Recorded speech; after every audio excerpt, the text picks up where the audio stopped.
Good morning. I'd like to welcome you to this public meeting of the New York City Rent Guidelines Board.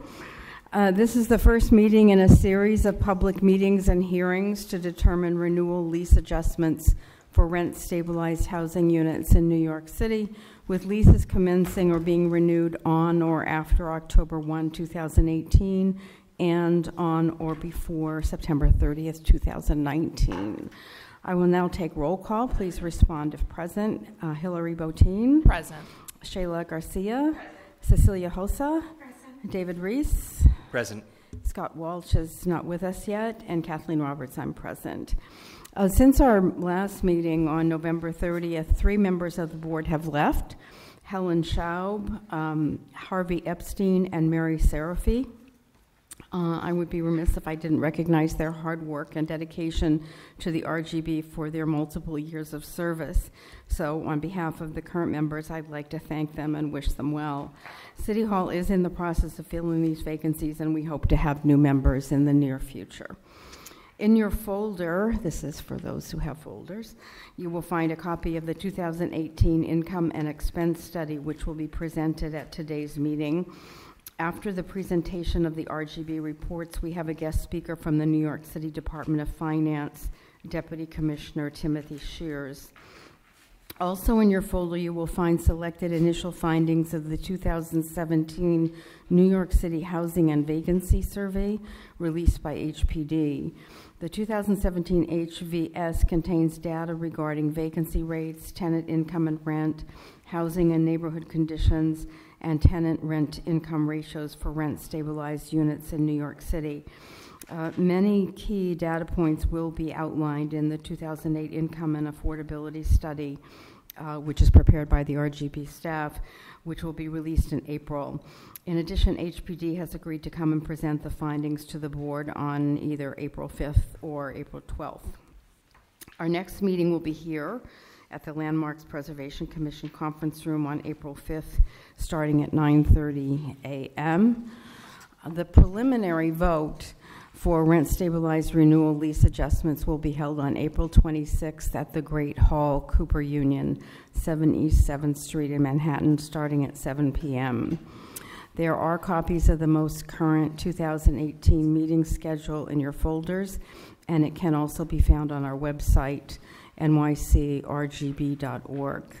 Copies of our schedule are here today. Please note that the public hearings and final vote meeting are being finalized and will be released to the public within the next few weeks.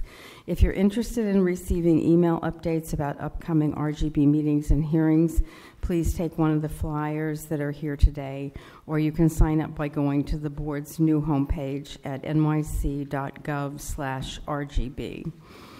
Please note that the annual filing of the Conflicts of Interest Board Financial Disclosure Report filing period will run from April 9th through May 4th. Individual packets for board members will be ready prior to our April 12th meeting. Unless otherwise directed, we will distribute the packets on the 12th. COIB requires that we distribute their notice to New York City public servants having substantial policy discretion to our members. This notice is in your folders. Also in your folder, you'll find new non-public per diem forms. Any questions, please see Andrew. And Andrew would like to make an announcement about our new website. So we have a new website. I hope the members have had a chance to go to it. It's part of the nyc.gov site, so it's nyc.gov/RGB, which will bring you to the homepage. And there's several reasons why we did it, but the primary reason is it is much more available to mobile devices, much easier to navigate. And also it fits in with when people are familiar with nyc.gov, they're familiar, now will be more familiar with our site. So it was time to make the change. But everything, pretty much everything, I think everything that was on our website prior to that at our old address is now on the new address. So, looks nice. And let me also note for the record that Scott Walsh has arrived. I will now introduce Brian Hoberman, RGB's Research Director, to present the 2018 Income and Expense Study.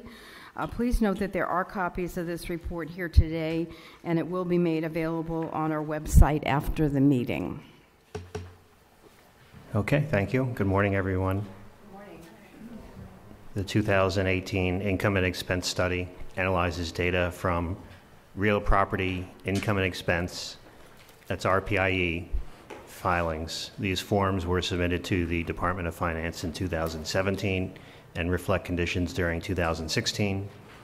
We also compared this data with filings from the prior year. Our major findings of this study: on average, in stabilized buildings from 2015 to 2016, both rental income and total income increased by 3.1%. Operating costs increased by 2.4%, leading to net operating income, NOI, growing by 4.4%. I will now go on to discuss the findings in more detail in this study. First, let me briefly review the methodology used. Local Law 63, which was enacted in 1986, requires building owners to file RPIE forms with the Department of Finance annually, with some exceptions. These include condos or other kinds of buildings, residential buildings smaller than 11 units, or buildings that have an assessed value of under $40,000. The Department of Finance matched 2017 RPIE filings with the New York State Homes and Community Renewal Buildings database. Then the data was screened for errors, and those records were removed. The two data sets created were the main RPIE analysis, which have 15,389 buildings containing over 705,000 units. This data is used to compute average revenues and costs for a so-called moment-in-time view. And we also do a longitudinal analysis, which contains almost 14,000 buildings with almost 651,000 units. This encompasses 2 years' worth of RPIE data. In 2016, rent-stabilized property owners collected monthly rent averaging $1,371 per unit per month. Similar to prior years, units in pre-war buildings rented for less on average, $1,289, than those in post-war buildings, $1,589 per month. At the borough level, the average monthly rent in stabilized buildings was $1,917 in Manhattan, with an average of $2,282 in core Manhattan and $1,366 in upper Manhattan. The average was $1,282 in Queens, $1,177 in Brooklyn, $1,044 on Staten Island, and $977 in the Bronx. If you exclude core Manhattan, in New York City, the average was $1,184. Looking at median figures, the median rent citywide in 2016 was $1,182. Many stabilized buildings supplement their rental income by selling services to tenants that include laundry and parking fees, and as well as earning commercial income from things such as having cell phone towers on their roofs and retail. In 2016, rent-stabilized building owners in the city earned on average $1,552 in gross income per unit per month, with pre-war buildings earning less, $1,464, and units in post-war buildings earning more, $1,786 per unit. By borough, Manhattan income was highest, with an average income of $2,298, with an average of $2,772 in core Manhattan and $1,583 in upper Manhattan. In the other boroughs, Queens averaged $1,365, Brooklyn's average was $1,253, Staten Island averaged $1,186, and the Bronx saw average income of $1,090. In New York City, excluding core Manhattan, the average income was $1,275. And if you look at it, median incomes, the citywide median was $1,280. This graph shows average monthly rent and income broken down by borough and breaking down Manhattan further. It's highest in core Manhattan and lowest in the Bronx. Core and upper Manhattan are shown at the top, and the city, with core Manhattan excluded, is shown at the bottom.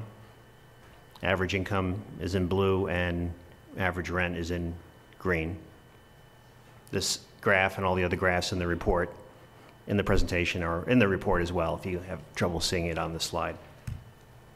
The sale of services and commercial income account for 11.7% of the total income earned by rent-stabilized building owners in 2016. That was down 1/10 of a point from the previous year. By borough, income earned from services and commercial rents equaled 16.6% in Manhattan.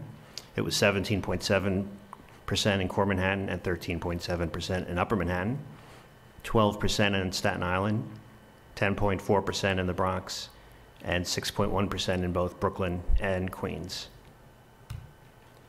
Another data source, the New York State Homes and Community Renewal, HCR, annual registration data, provides important comparative rent data to the collected rents stated in our RPIE filings. A comparison of the collected RPIE rents to HCR rents is a good indicator of the overall rental market and reflects both preferential rents as well as vacancy and collection losses. In comparing annual RPIE and HCR average rents, the gap between the two in 2016 was 24.1%, as indicated by the average I&E rent of $1,371 and HCR's average legal stabilized rent of $1,807. This graph shows the comparison between RPIE rents and rents registered with HCR going back to 1990. HCR rents are the legal rents, or in other words, the maximum amount that can be charged in rent-stabilized apartments. While we know that because of vacancy and collection losses and market forces, it causes owners to charge lower preferential rents, owners never collect 100% of what they can legally charge for a typical unit. This graph shows that on average, owners collected 75.9% of HCR rents, or the maximum allowed in 2016. That was down from 76.4% in the prior year.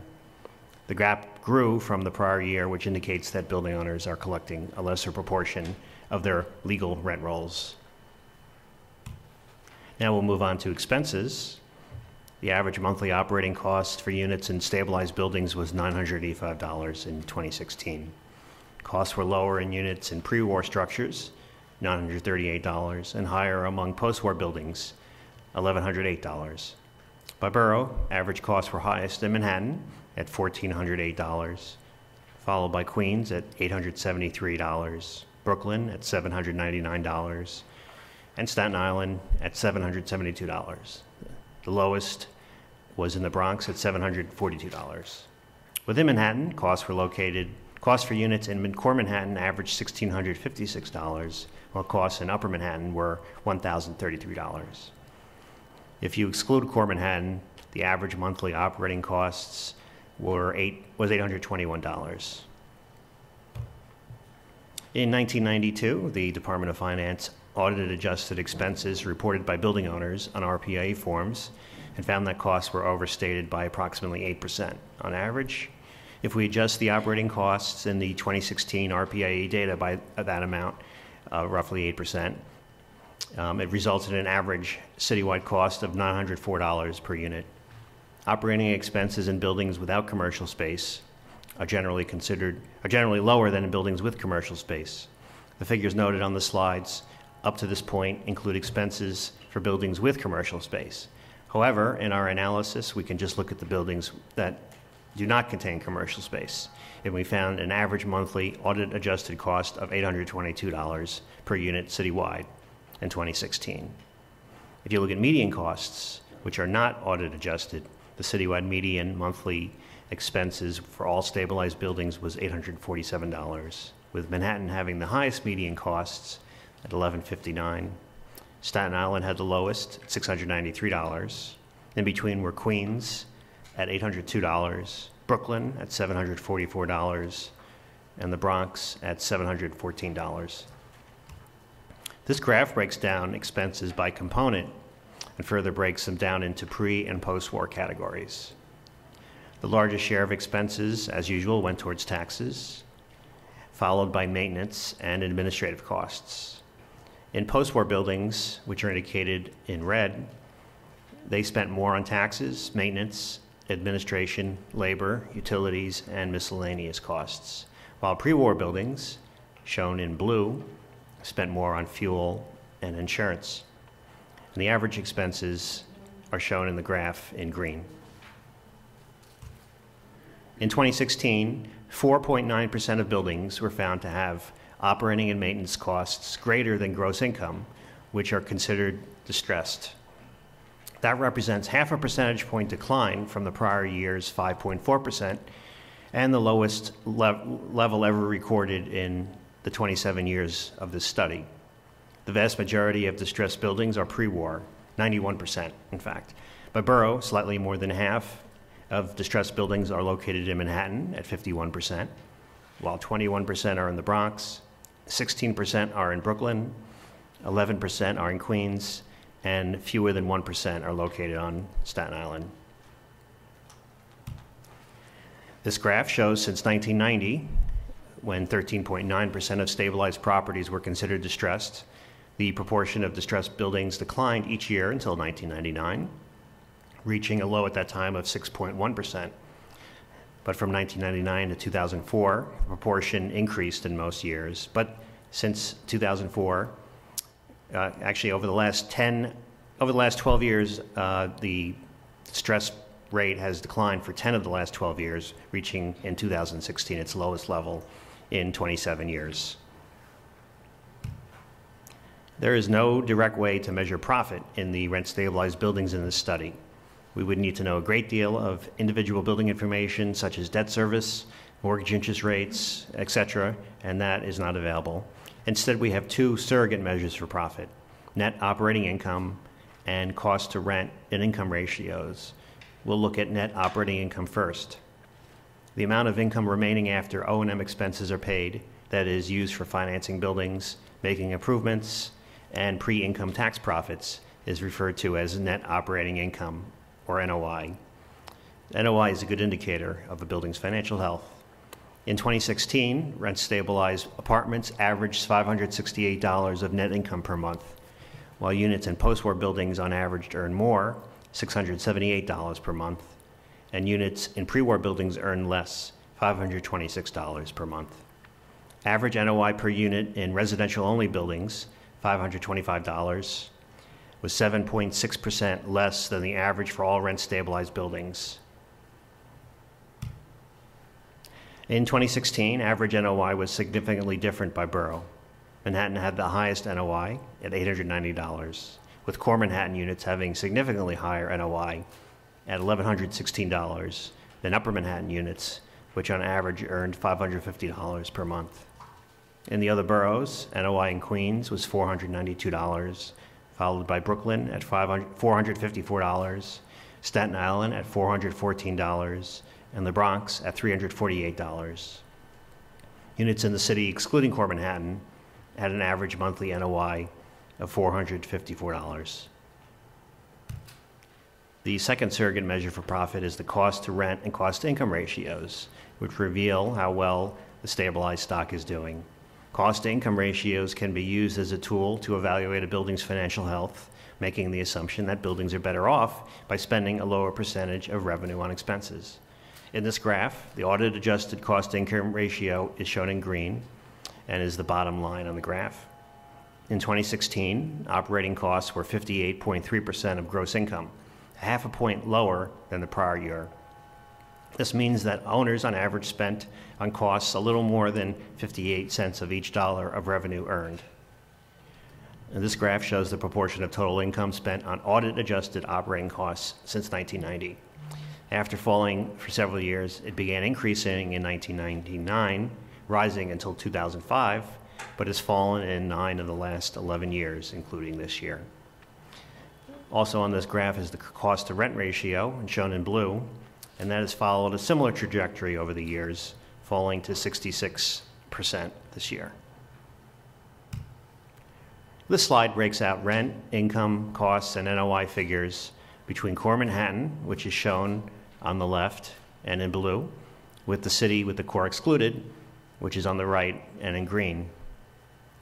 As the graph shows, average rent, income costs, and NOI are a great deal higher in core Manhattan compared to the rest of the city. When looking at the cost-income ratios, the difference between the two demonstrates that core Manhattan owners spent on expenses Compared to the rest of the city, about 4.3 cents less of every dollar earned. In our study, we also look at the ratios that use expense figures not adjusted by the audit. Looking at unaudited expenses, the cost to rent ratio in 2016 was 71.8%, representing an 0.8 of a percentage point decline from the prior year. And the unaudited cost income ratio in 2016 was 63.4%. That was a 0.6 of a percentage point decline from the prior year. In an analysis of the distribution of operating costs in relation to total income in the building by decile, it may be useful to examine the percentage of buildings with the cost-income ratios at or below certain levels.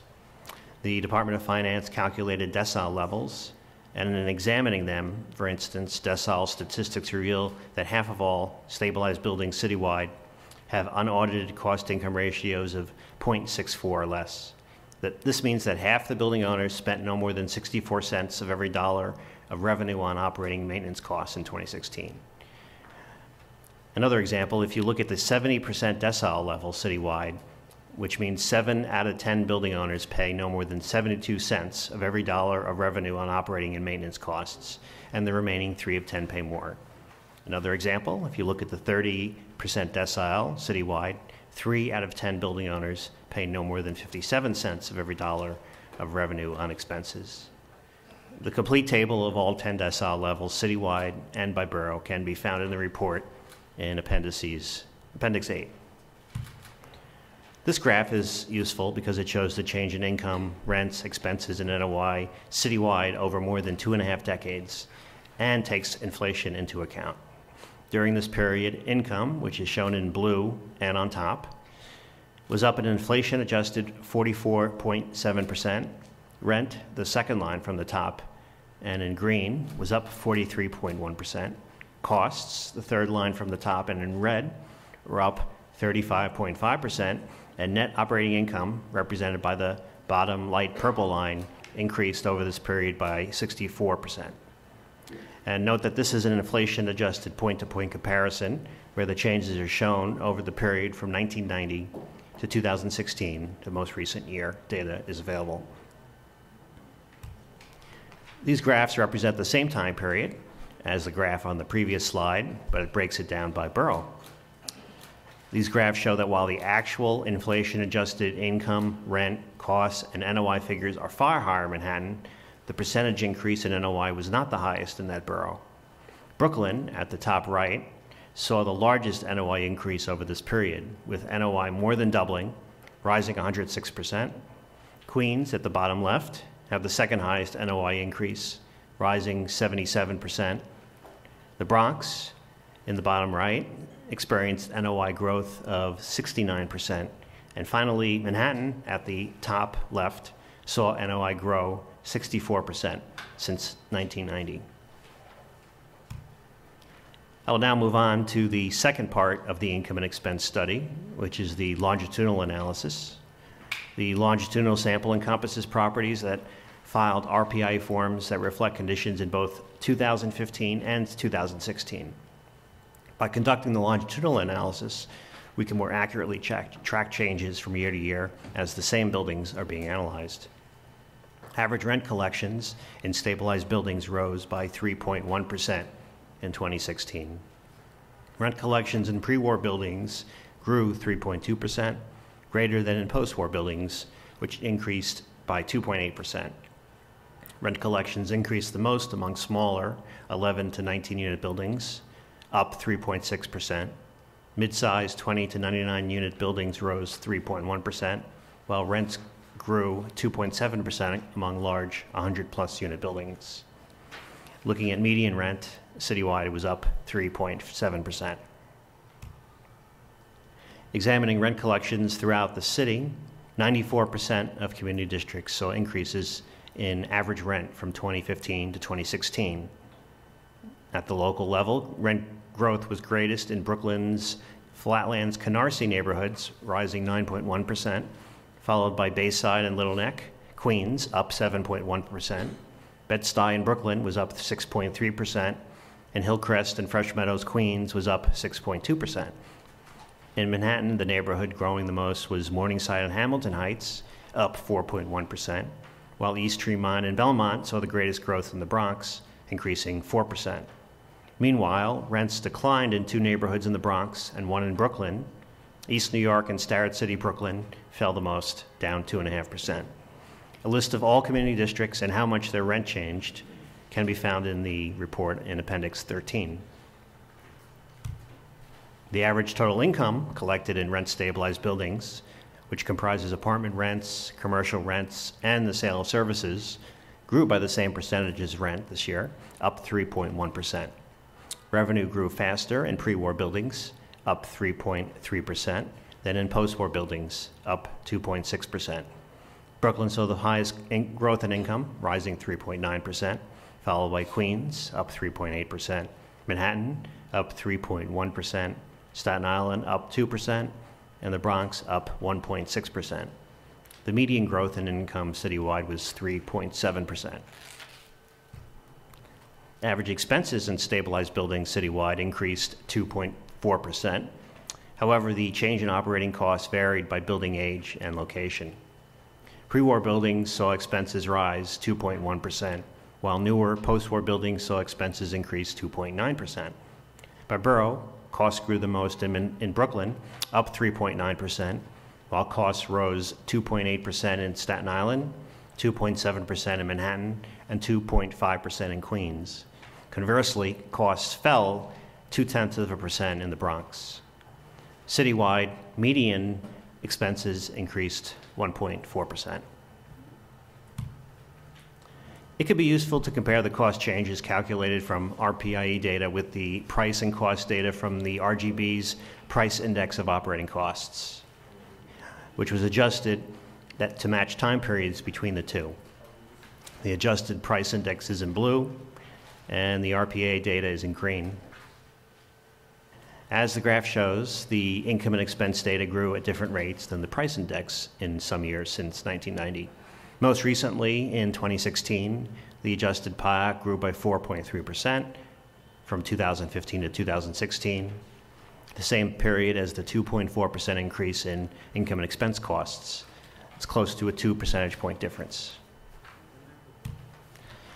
Since 1990, the cumulative growth in owners' costs as measured by the 2 indices varied.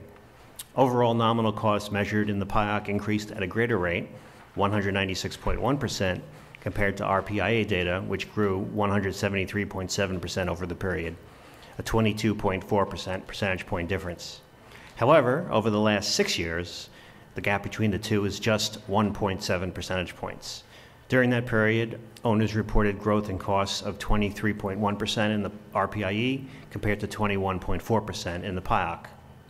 RPA data represents owners' actual spending patterns, while the PIAC measures the change in prices or costs as reported by vendors. Although these 2 indices often move in concert with each other, especially over time, differences may occur because the PIAC does not take into account changes that owners make in spending patterns, which is reflected in the RPIE filings. While the cumulative growth in RPI expenses from 1991 to 2007-2008 closely mirrors PIOC growth over the same period, 120.1% growth versus 123.2% growth, respectively, a 3.1 percentage point difference. The 2 indices begin to differ as the economy experiences what was called the Great Recession.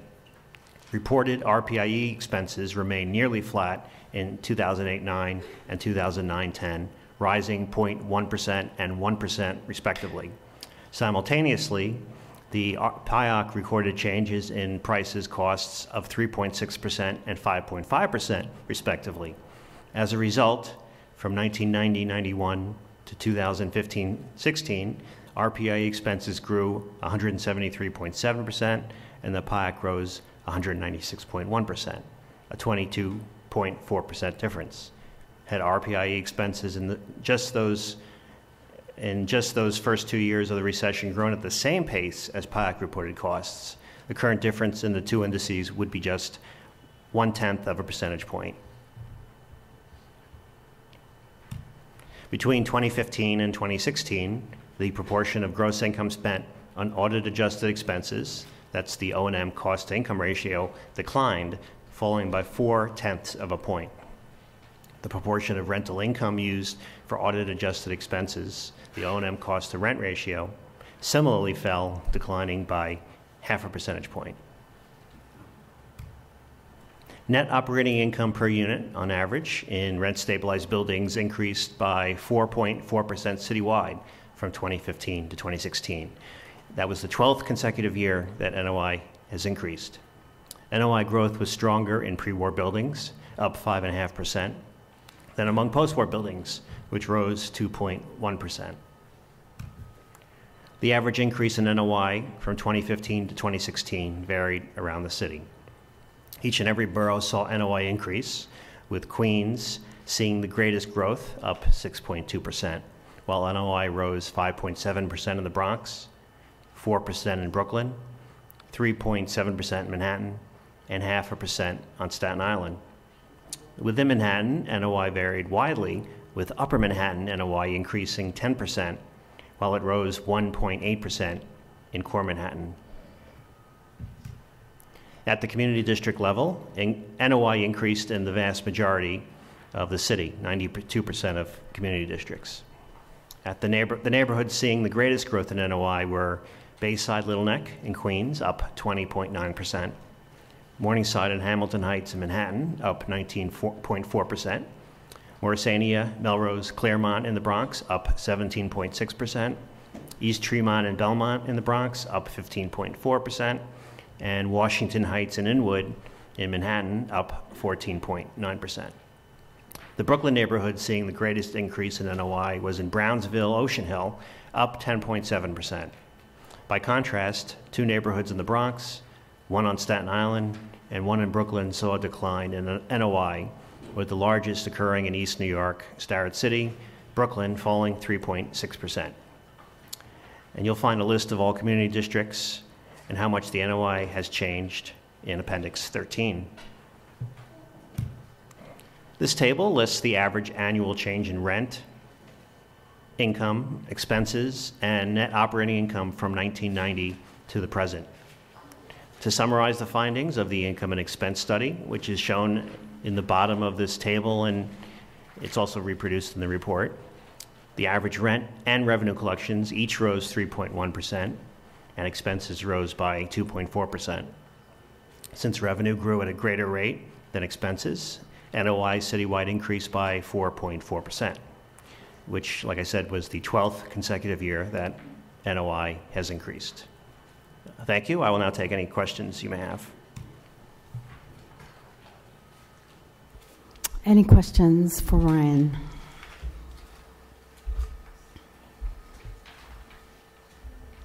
Brian, what was the actual rent increase that was in effect for that year, and the one voted on by the board, and what was the tax increase for that year? The year where we had the year that you just went over. Well, the tax increase, I'm not sure. Andrew probably can answer that. The guidelines, I believe it covers 2 periods. I think the 0% is part of this year. So the Yes. average 1 year, is about 0.5 or... I couldn't say the average, but it depends on when in the year and if you took a 1 or 2 year lease. So what was the increase for the year that wasn't 0%? Let me see. This covers. Yeah, I don't. It might cover both. Andrew, does it cover the 2 years of the 0%? I forgot. So this is the year, calendar year 2016. 1 quarter of 1. Right. And 3/4 of 0. Oh, 0. So it's close to 0. So it's Right. 10 basis points, 15 basis points. Okay. And do we know what the tax increase was for that year? I'm trying to pull that up, but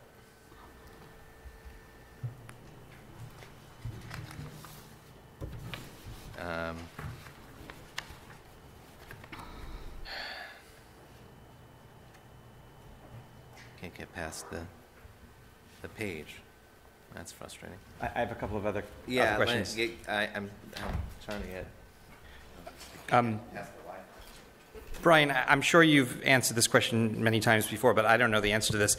So what's going on with the distressed properties? Why are half in Manhattan? Do we have any understanding as to the dynamics of that? Well, it's broken down each year by the numbers, by borough. Let me see.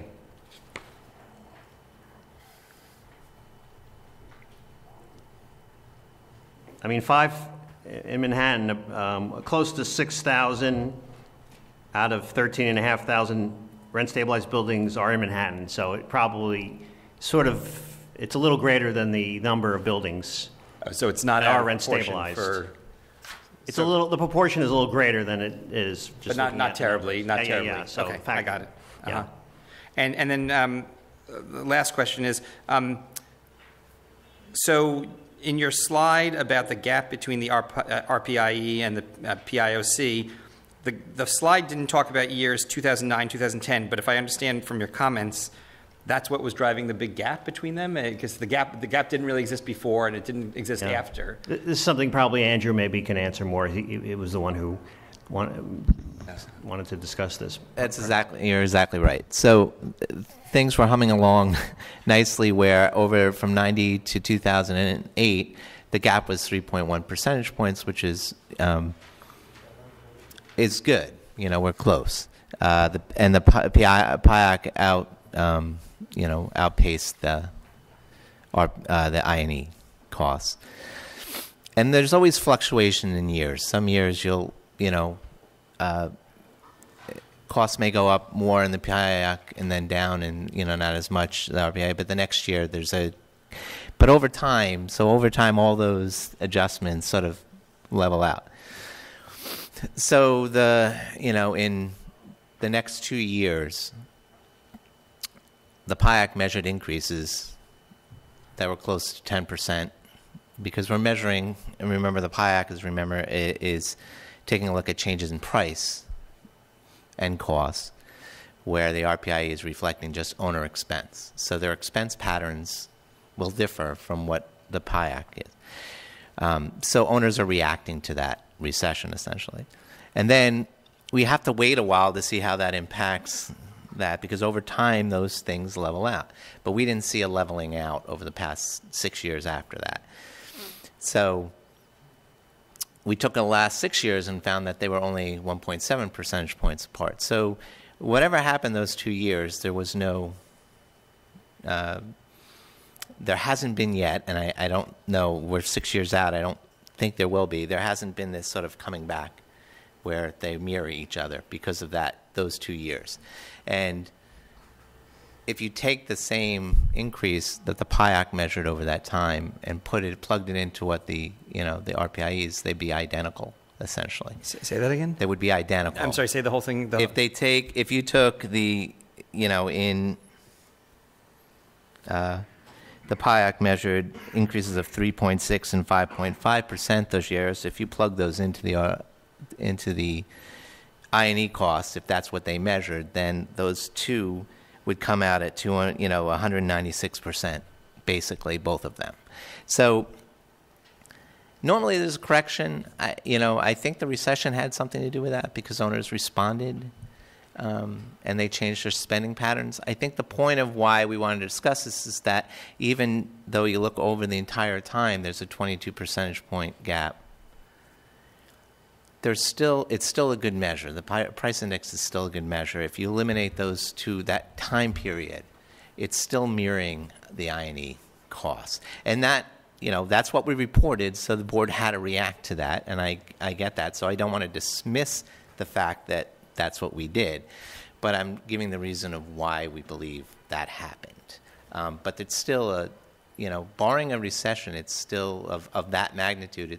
Other recessions, it seems to have eventually worked itself out. But this one, it doesn't seem to be doing that. Can you say more about what the correction is and how it works itself out?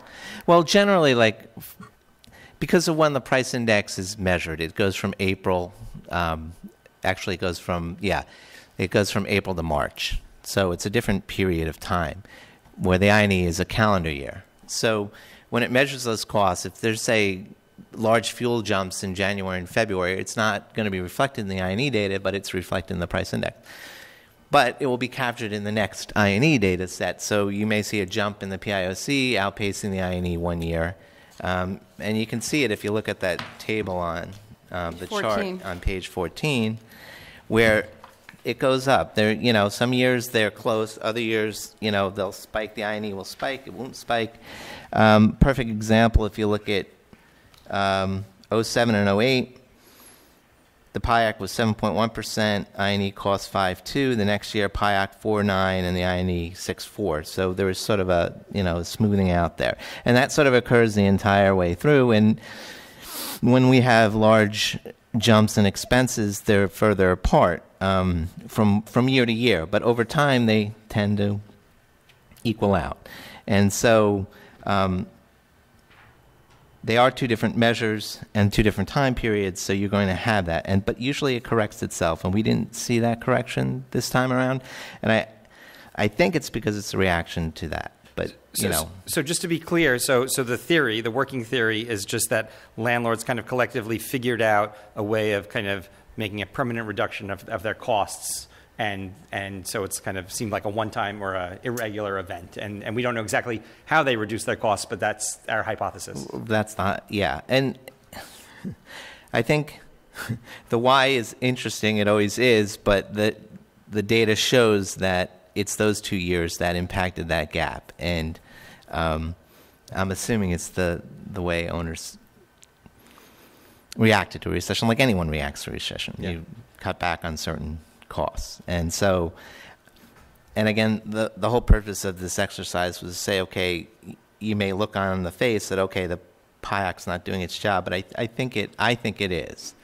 And I think that sort of plays out in this. And again, that's what we reported, and the board reacted to that. So I don't want to dismiss it. I'm just trying to explain it. Mm-hmm.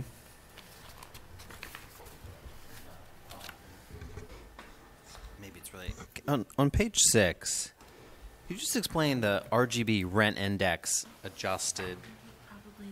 I read note 5, but just how's that calculated? How's the 1.6 calculated?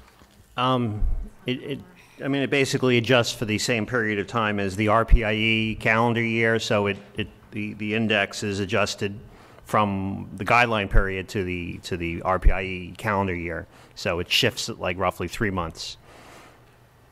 Maybe I don't understand that. So it incorporates like 3/4 of one. I understand the timing issue. But Yeah. What's the feed? What's the raw data? Okay, so yeah, what we try to do is whatever the board sets its guidelines for, we try to say how is this going to impact the growth. It's always been a growth, so a growth in rent. So we take a look at the one year guideline and the percentage of people taking that, and look at the 2 year guideline and the percentage of people in a certain year taking that. And we also consider the vacancy that's taken. So all those three components are added together. And it's determined what our impact will be on rents. And that's what the RGB rent index does. It's not equating, because during the years of 0, we know a lot of people took 1s instead of the traditional 2. That trend changed. Is it weighting those two? It weights it by, we use... There were increases, even though there was a 0, there were increases on the 2. So Right. I'm just trying to figure out how that's factoring in. Right. What we do is we use weights from the HVS, the most current HVS we have. So we know how many people in stabilized units sign a 1 year lease, essentially, and how many sign a 2 year lease. Now, we don't take all the 2 year lease people because they're signing every other year. So we take half of those people. And then we multiply those by the percentage increases. So the 1 years are going to zero out, and the 2 year is going to add some of the growth. And then the median increase upon vacancy from one unit to the next, which we use HCR data for, actual rents that apartments became vacant and then there's a new tenant. We factor in that, the percentage of people signing new tenants, essentially, signing a vacancy lease. And that's where we come out with a RGB rent index. You can also look in the explanatory statement. It's I think, explained there more detail if you want to look back at prior years.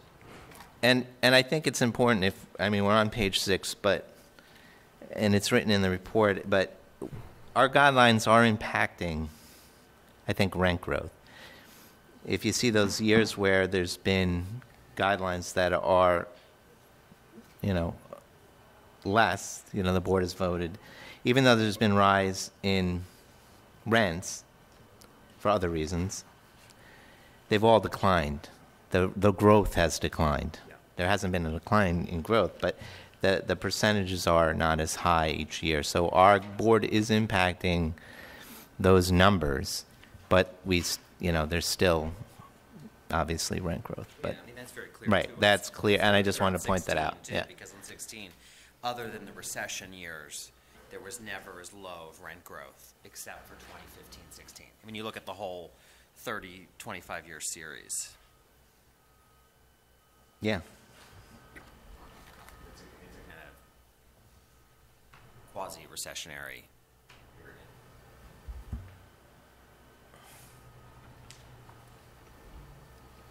Do we have any working theory as to how the NOI can vary so much, even though the rent increases were in the same kind of band? So that it went from 10.8% to 4.4% between 14-15 and 15-16. Do we just have any idea of why that could be such a big variation? I know that's not the only time that's happened. I mean, but those were both during years of low RGB increases, right? So Well, not entirely. no, Not when you're looking at 14, 15. I think that's not quite. that included some. Well, that was That- the one, I think, yeah, which Yeah. was 1 3/4. It's amazing, I forget this. I go through these seasons and whatever. I think that year it was a Relatively lower low. guideline. 1 or 2 It was or one, something. Yeah. 1 and 2 3/4, I think. October Yeah. 2014, October 1st was 1% on Right. 1 year. Yeah. October 2015 was 0% on 1 year. And then it did another 0. Okay. I mean, it's just, in that particular 10.8, the growth was it was only a 1.1% growth in costs. So So it was that's driven going by to be maybe directly fuel. related, and that was mostly fuel. Yeah, Okay, a huge decline the in fuel change in costs. fuel costs drove that big jump. Drove Okay. that particular I one, got it. and, That makes sense. perhaps taxes weren't quite as high that year. Uh-huh, too. The growth in taxes. Yeah. I'm sorry that we installed new software on this thing, and it's wanting to complete the installation with a Wi-Fi connection, and we don't have that here. So I'm so sorry. I don't normally have this information at my fingertips, but That would take it down 3 to 5%. The Put it in line with 25-year trend. the fuel. The fuel. Well, bill. I'm just saying, if you have to look at kind of this plus the Yeah. That's where it's. Okay, that makes sense. Has to be a little calibrated to understand the high number. So just a quick question about the collectible rent and then the DHCR data. The difference was astonishing, and I was like, oh, is it like I got the preferential rent piece, and so not all rent is collectible, even though legal rent. Do you guys have, I feel like I would be interested in seeing the trend of at what rate legal rents have been increasing versus like what are collectible rents somewhere like together, so that I could just have an idea of like that increases and the difference. Because I think as a board, we're making decisions on what legal rents go up by. And so if that's not what the collectible rent is, I think that's something to take into account, because we are having an effect, according to Andrew, on what is, and the data of what is actually income, but net operating income. But I do feel like I think it's something to just think through, because if overall tenants are getting a discount in rent, and we're continuing to increase rents, I think that does mean that we're outpacing the market, and so it's just something to look into, especially since 28%, and I think it was 28% last year of people who had preferential rents. I think it's up to 30%. I think it was 30. Actually. 30 It went up to 30, I think, based on DHCR. this year. Oh, based think on last year. DHCRs. I think in June or the last year, I think it Yeah. went up from 28 to 30. So I think that's just good data to think through, Well, to some of this. The table on page 6, the HCR rent growth, that is legal rents. and the RPIE rent growth is actual rent collected. Right. So that it is there, and you can see it's over from 90 to 2016. The HCR rent growth has outpaced the collectible rent. Could you guys put that in a historical chart or by year so that I could see what growth and when it's happened? You mean the actual Like numbers? the difference actual between rent, legal dollar rents numbers. and right. The Yeah. actual rent numbers. Mhm. Okay. Sure. Shayla, I'm not sure if I understand. What are you saying the policy implications are of the gap between those two? I'm not sure if I I understand. mean, if the legal rent is higher than the actual collectible rent on average, it means that the market isn't bearing higher rents. And so increasing rents doesn't mean that you're going to be able to collect it. It just deregulates units and put a bigger strain on tenants who have preferential rents to potentially be constantly in this flux of not knowing what their increases will be because they don't have to stay by the RGB guidelines. That's not the law. And so I do think it creates uncertainty for almost a third of tenants who live in rent-stabilized housing. I mean, I would definitely argue a different side of that. I mean, I think most of these dollars are in the 421A housing stock, which some people feel like are rent-stabilized market rate units. But is there a way to segregate that and get what in this number is coming from 421A buildings that have abatements and have, in general, market rate rents? So this shows you looking at the percentage change actually it's actually a better gauge than looking at the dollar figure in this case because it would reflect the changes among all buildings. So the small number of 421A units at a higher rent shouldn't throw off this average percentage change so much. So I think actually looking at it this way I don't think the 421A higher rent units would skew this so much because they wouldn't be increasing any faster than other units would because they are stabilized rents. Scott, I'm not sure if I understand. So you're saying the 421A are skewing it how? Just because they're more expensive apartments. Yeah. But not the change, but you're right, but the rent.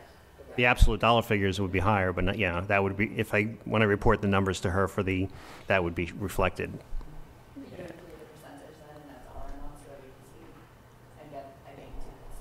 Oh, you mean the percentage here that's on here as well? Okay. Yeah.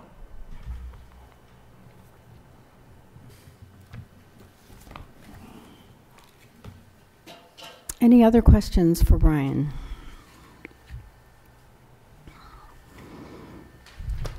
I think not. Thank you, Brian. Okay. Thank you.